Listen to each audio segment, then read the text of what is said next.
शिव पुराण के श्रवण से शिवलोक की प्राप्ति पार्ट 2।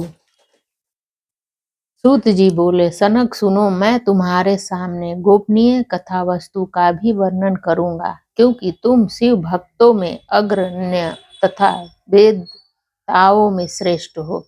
समुद्र के निकटवर्ती प्रदेश में एक वाष्कल नाम का ग्राम है, जहाँ वैदिक धर्म से विमुख महापापी द्विज निवास करते हैं। वे सब के सब बड़े दुष्ट हैं। उनका मन दूषित विषय भोगों में ही लगा रहता है। वे न देवताओं पर विश्वास करते हैं, न भाग्य पर विश्वास करते हैं। वे सभी कुटिल वृत्ति वाले हैं। किसानी करते हैं, भांति भांति के घातक अस्त्र शस्त्र रखते हैं। वे व्यभिचारी और खलगामी हैं, अज्ञानी हैं। वैराग्य तथा सद्मर्क का सेवक ही मनुष्यों के लिए परम पुरुषार्थ है। इस बात को वे बिल्कुल नहीं जानते हैं। वे सभी पशु बुद्धि वाले हैं। जहाँ के द्विज ऐसे हो, वहाँ के अन्य वर्णों के विषय में क्या कहा जाए। अन्य वर्णों के लोग भी उन्हीं की भांति कुसंगित विचार रखने वाले स्वधर्म विमुख एवं खलगामी हैं। वे सदा कुकर्म में लगे रहते हैं और नित्य विषय भोगों में ही डूबे रहते हैं। वहाँ की सब स्त्रियां भी कुटिल स्वभाव की हैं, स्वेच्छाधारिणी, पापिनी, कुसंगतिनी, विचार वाली और व्यभिचारिणी हैं। ये सद व्यवहार तथा सदाचार से सर्वत्र शून्य है। इस प्रकार वह दुष्टों का ही निवास है। उस वास्कल नाम ग्राम में किसी समय एक बिंदु नामधारी ब्राह्मण रहता था। वह बड़ा अधम था, दुरात्मा और दुराचारी महापापी था। यद्यपि उसकी स्त्री बड़ी सुंदरी थी, तो भी वह कुमार्ग पर ही चलता था। उसकी पत्नी का नाम चंचुला था। वह सदा उत्तम धर्म के पालन में लगी रहती थी, तो भी उसे छोड़कर वह दुष्ट ब्राह्मण वेश्यागामी हो गया था। इस तरह कुकर्म में लगे हुए उस बिंदु के बहुत वर्ष व्यतीत हो गए। उसकी स्त्री चंचुला काम से पीड़ित होने पर भी स्वधर्म नाश के भय से क्लेश सहकर भी दीर्घ काल तक धर्म से भ्रष्ट नहीं हुई थी, परंतु दुराचारी पति के आचरण से प्रभावित हो आगे चलकर वह स्त्री भी दुराचारिणी हो ही गई।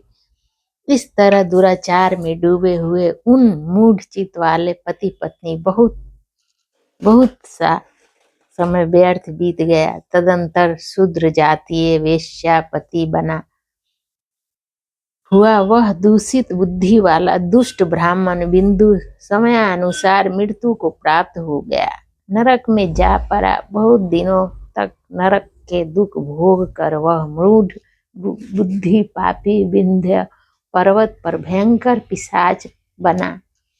इधर उस दुराचारी पति बिंदु के मर जाने पर वह बुद्धिहीन चंचुला बहुत समय तक पुत्रों के साथ अपने घर में ही रही। एक दिन देवयोग से किसी पुण्य पर्व के आने पर वह स्त्री भाई बंधुओं के साथ गोकर्ण क्षेत्र में गई। तीर्थयात्रियों के संग में उसने भी उस समय जाकर किसी तीर्थ के जल में स्नान किया।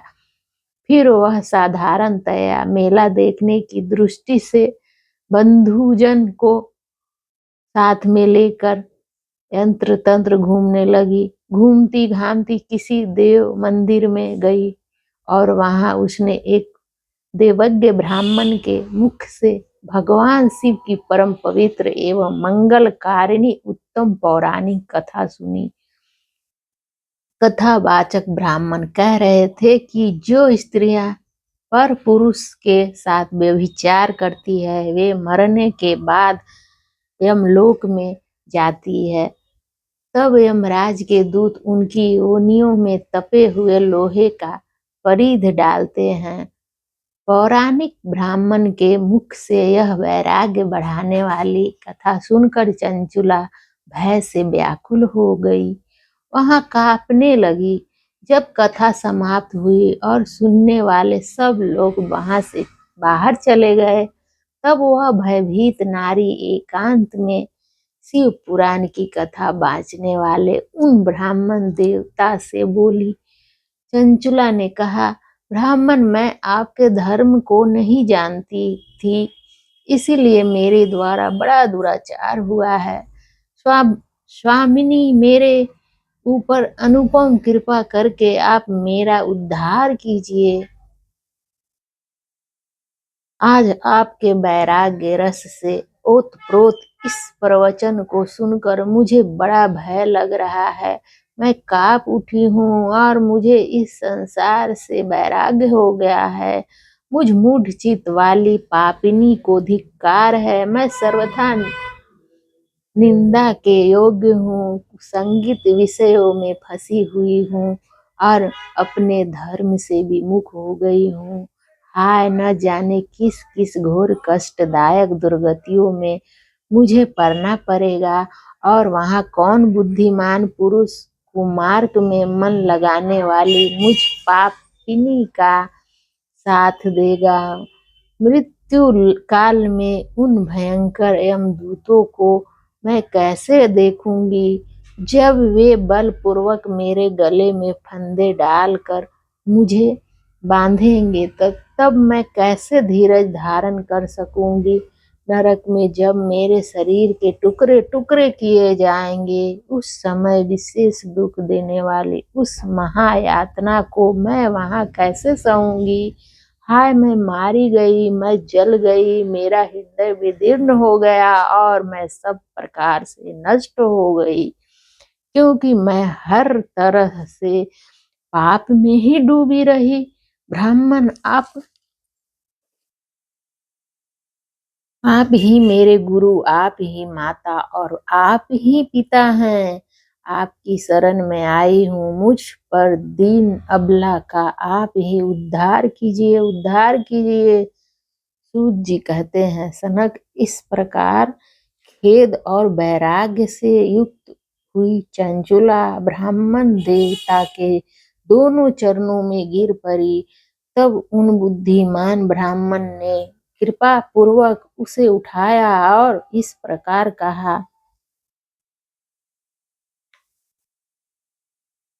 ब्राह्मण बोले, नारी सौभाग्य की बात है कि भगवान शंकर की कृपा से शिव पुराण की इस वैराग्य युक्त कथा को सुनकर तुम्हें समय पर चेत हो गया। ब्राह्मण पत्नी, तुम डरो मत, भगवान शिव की शरण में जाओ। शिव की कृपा से सारा पाप तत्काल नष्ट हो जाता है।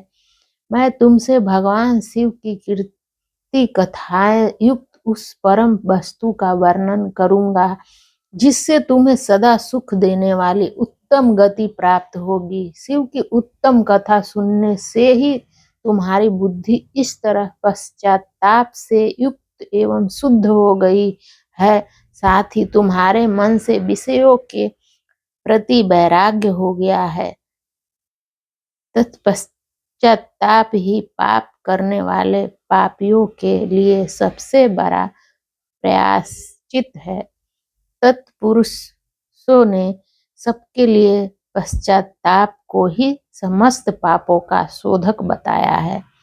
पश्चाताप से ही पापों की शुद्धि होती है। जो पश्चाताप करता है वही वास्तव में पापों का प्रायश्चित करता है, क्योंकि तत्पुरुषों ने समस्त पापों की शुद्धि के लिए जैसे प्रायश्चित का उपदेश किया है, वह सब पश्चाताप से संपन्न हो जाता है। जो पुरुष विधि पूर्वक प्रायश्चित करता है, निर्भय हो जाता है, पर अपने कुकर्म के लिए पश्चाताप नहीं करता, उसे प्रायः उत्तम गति नहीं प्राप्त होती, परंतु जिसे अपने कुकृत्य पर हार्दिक पश्चाताप होता है, वह अवश्य उत्तम गति का भागी होता है। इसमें संशय नहीं। इस शिव पुराण की कथा सुनने से जैसी चित्त शुद्धि होती है, वैसी दूसरे उपायों से नहीं होती।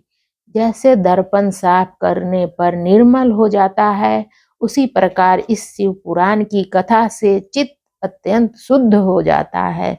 इसमें संशय नहीं है। मनुष्यों के शुद्ध चित्त में जगदम्बा पार्वती सहित भगवान शिव विराजमान रहते हैं। इससे वह विशुद्ध आत्मा पुरुष श्री सांब सदाशिव के पद को प्राप्त होता है। इस उत्तम कथा श्रवण समस्त मनुष्यों के लिए कल्याण का बीज है। अतः यथोचित शास्त्रोक्त मार्ग से इसकी आराधना अथवा सेवा करनी चाहिए। यह भवन रूपी रोग का नाश करने वाली है। भगवान शिव की कथा को सुनकर फिर अपने हृदय में उसका मनन एवं निधिध्यासन करना चाहिए। इससे पूर्णतया चित्त शुद्धि हो जाती है। चित्त शुद्धि होने से महेश्वर की भक्ति अपने दोनों पुत्रों ज्ञान और वैराग्य के साथ निश्चय ही प्रकट होती है। तत्पश्चात महेश्वर के अनुग्रह से दिव्य मुक्ति प्राप्त होती है। इसमें संशय नहीं है। जो मुक्ति से वंचित है उसे पशु समझना चाहिए, क्योंकि उसका चित्त माया के बंधनों में आसक्त है। वह निश्चय ही संसार बंधनों से मुक्त नहीं हो पाता। ब्राह्मण पत्नी, इसीलिए तुम विषयों से मन को हटा लो और भक्ति भाव से भगवान शंकर की इस परम पावन कथाओं को सुनो। परमात्मा शंकर की इस कथा को सुनने से तुम्हारे चित्त की शुद्धि होगी और इससे तुम्हें मोक्ष की प्राप्ति हो जाएगी। जो निर्मल चित्त से भगवान शिव के चरणार बिंदों का चिंतन करता है उसकी एक ही जन्म में मुक्ति हो जाती है। यह मैं तुमसे सत्य सत्य कहता हूँ।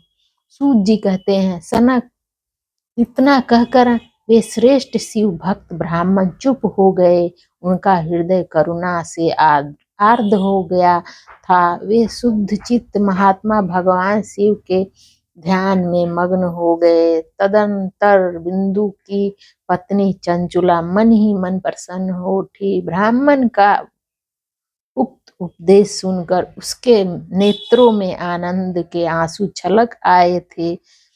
वह ब्राह्मण पत्नी चंचुला हर्ष भरे हृदय से उन श्रेष्ठ ब्राह्मण के दोनों चरणों में गिर पड़ी और हाथ जोड़कर बोली, मैं कृतार्थ हो गई। तत्पश्चात उठकर वैराग्य युक्त उत्तम बुद्धि वाली वह स्त्री जो अपने पापों के कारण आतंकित थी, उन महान शिव भक्त ब्राह्मण से हाथ जोड़कर गदगद वाणी में बोली। चंचुला ने कहा, ब्राह्मण शिव भक्तों में श्रेष्ठ स्वामीन, आप धन्य हैं, परमार्थदर्शी हैं और सदा पापों का नाश करते हैं। इसीलिए श्रेष्ठ साधु पुरुषों में प्रशंसकों योग्य हैं। साधु, मैं नरक के समुद्र में गिर रही थी, आप मेरा उद्धार कीजिए, उद्धार कीजिए। पौराणिक अर्थ तत्व से संपन्न जिस सुंदर शिव पुराण की कथा को सुनकर मेरे मन में संपूर्ण विषयों से वैराग्य उत्पन्न हो गया, उसी इस शिव पुराण को सुनने के लिए इस समय मेरे मन में बड़ी श्रद्धा हो रही है। सूत जी कहते हैं, ऐसा कहकर हाथ जोड़कर उनका अनुग्रह पाकर चंचुला उस शिव पुराण की कथाओं को सुनने की इच्छा मन में लिए उन ब्राह्मण देवता की सेवा में तत्पर हो वहां रहने लगी। तदंतर शिव भक्तों में श्रेष्ठ और शुद्ध बुद्धि वाले उन ब्राह्मण देव ने उसी स्थान पर उस स्त्री को शिव पुराण की उत्तम कथा सुनाई। इस प्रकार उस गोकर्ण नामक महाक्षेत्र में उन्हीं श्रेष्ठ ब्राह्मण से उसने शिव पुराण की वह परम उत्तम कथा सुनी, जो भक्ति, ज्ञान और वैराग्य को बढ़ाने वाली तथा मुक्ति देने वाली है। उस परम उत्तम कथाओं को सुनकर वह ब्राह्मण पत्नी अत्यंत कृतार्थ हो गई। उसका चित्त शीघ्र ही शुद्ध हो गया। फिर भगवान शिव के अनुग्रह से उसके हृदय में शिव के सद्गुरु रूपा का चिंतन होने लगा। इस प्रकार उसने भगवान शिव में लगी रहने वाले उत्तम बुद्धि पाकर शिव के सच्चिदानंदमय स्वरूप का बारंबार चिंतन आरंभ किया।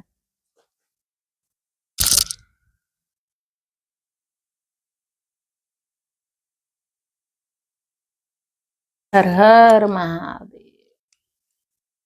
आपको ये कथा अच्छी लगी हो तो लाइक, कमेंट और सब्सक्राइब करें और बताएं कि आगे आपको कैसी कथाएं चाहिए।